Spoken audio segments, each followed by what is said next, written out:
Hello. Once again, I come before you as a representative of the Illuminati. You may call me the man.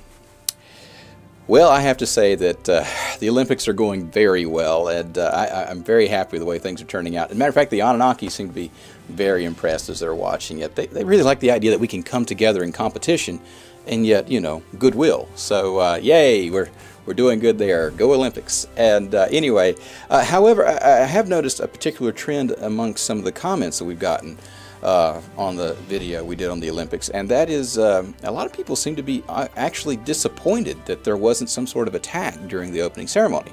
Some people seem to have expected that we were going to blow up Big Ben with a nuclear device or something, and they got this idea from a card game.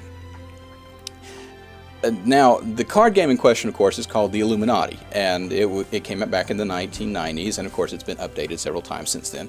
And in it, there are several illustrations that some people claim are our roadmap, are the things that we have actually intended to do to the world in order to gain power, control, whatever.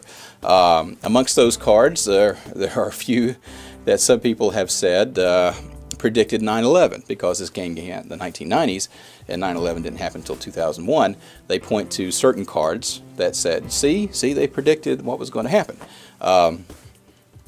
Except they don't, not at all, and not in any way.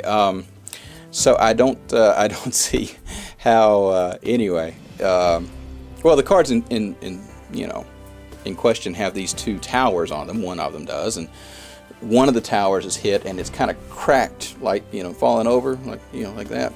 And the other tower is fine. Well, as we know, in 9/11, that's not what happened. The plane hit, and then the other plane hit, and then both buildings fell completely down. So, I mean, not one survived or anything like that.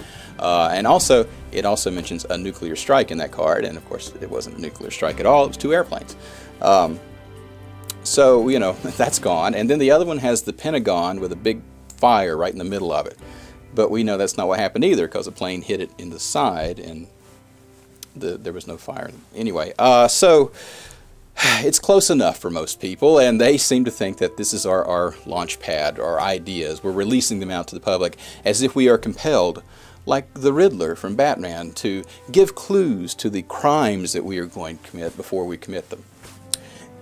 Except we don't commit crimes, and we don't give clues for what's going on. We come here and explain sometimes when we make a mistake, and we're only human. We make mistakes. And of course, sometimes we come to take credit for things that happened, and sometimes things turn out very well. Go Olympics. So, but we never, ever, ever, ever put anything out there ahead of time to say, ha ha ha, we warned you that we were going to blow up Big Ben with a nuclear weapon.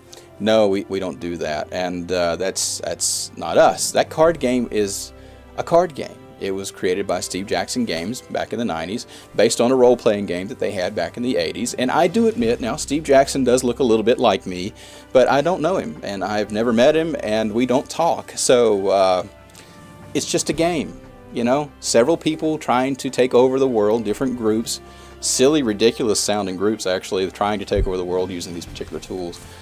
Which are basically the only tools available to humanity to try to take over the world. If you don't have the Anunnaki playbook that we have that actually allowed us to take over the world. So anyway, I hope this kind of clarifies things. And if you want to see Steve Jackson in action, by the way, on one of his other games, Munchkin, very funny game, very cool, a lot of fun to play. You can actually click this link right here and go to the Geek and Sundry channel to watch Will Wheaton and Steve Jackson battle it out in a game of Munchkin. So anyway, I hope this clarifies things. I know for a fact that Mr. Jackson probably is tired of answering certain questions about that sort of thing. On the other hand, he probably likes the publicity because that means people buy the game more. So good for you, Steve. As for the rest of us, sit back and enjoy those Olympics.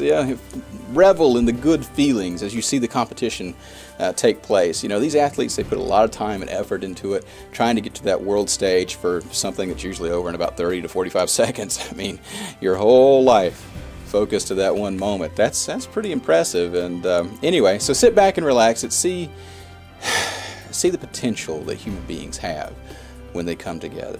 And when you see those chemtrails blazing in the sky, I wouldn't worry about them either. I just relax and breathe deeply.